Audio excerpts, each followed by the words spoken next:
देती है।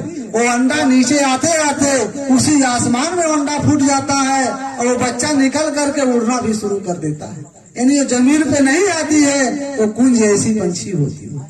तो वो कुंजों का अवस्था वही जानता होगा जो कुंजों के साथ सफर करेगा। यहाँ के पंछियां क्या जानेंगी कि कुंज किस देश के वासी।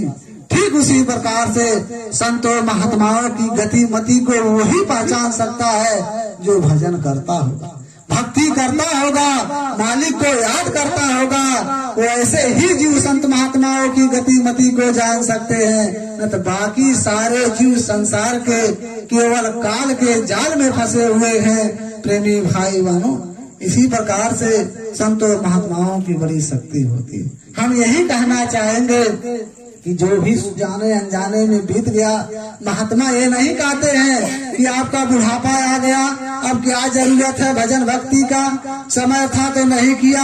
महात्मा ये नहीं कहते।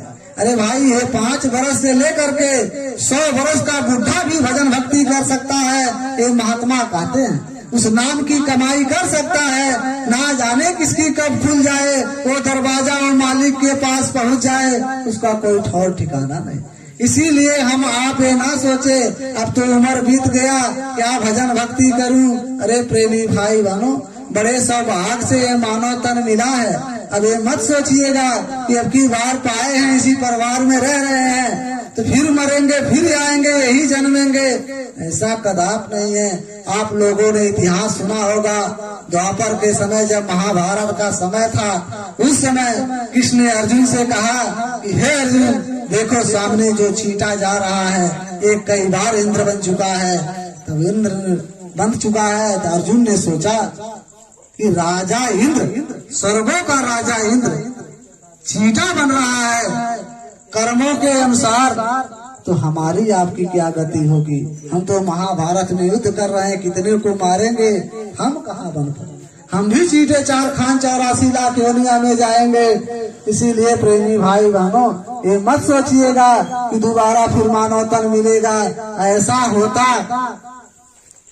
तो जो जहाँ है वही रहते। हमें आपको पता रहता हम किस परिवार में पिछले जन्म में थे, आज किस परिवार में आए हैं, सारी पता रहता।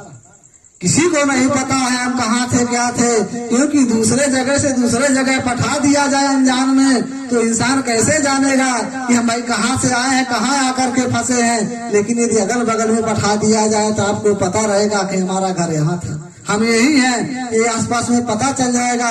लेकिन आपको यहाँ से फौरन अनजाने में किसी दूसरे देश में लगा भेज दिया जाए, वहाँ बैठा दिया जाए तो क्या आप कह सकते हम कहाँ के हैं, आपको नहीं पता चले। कोई परिचय देगा तो आपको पता चलेगा हम फलाने गांव के हैं, हम यहाँ चले आए।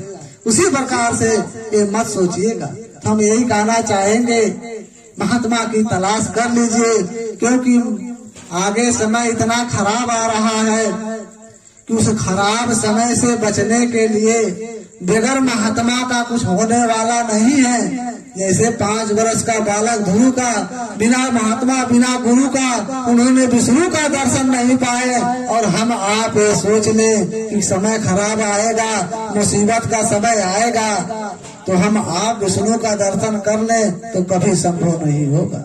इसीलिए महात्मा की तलाश कर लीजिए, वो भी पहले। कहते क्या है, अरे आएगा खराब समय तो देख लिया। अब भादो महीना में घर बनाएंगे, छप्पर छाएंगे तो हम आप बच पाएंगे बरसात से, कदाप नहीं बच पाएंगे।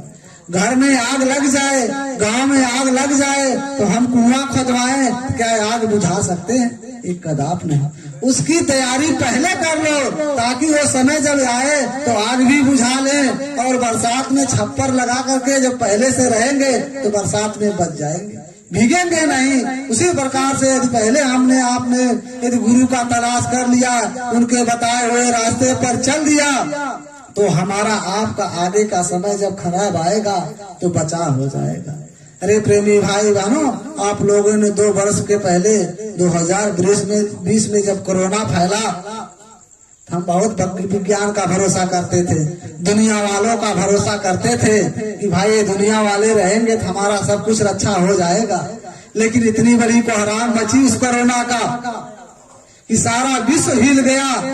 हम आप क्या कहते थे कि भाई अब भगवान का भजन करो, भगवान ही एक सहारा है। क्योंकि हम आप हमारे आपके सहारा पुलिस प्रशासन जो सरकार के डिपार्टमेंट थे यही तो भरोसा करते थे। लेकिन वो लोग क्या करते थे, घर से लोग बाहर हम लोग चले जाते थे, मार करके घर में घुसा देते थे। क्या कहते थे कि भाई तुम घर में रहो, अपने मरो तो उसी में मरो, कहीं बाहर मत जाओ, दूसरों को बीमारियां मत फैलाओ।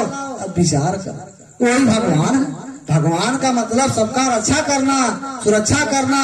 तब हम आपने क्या सोचा, यदि कोई होगा भगवान ही हमारा आपका रक्षा करे।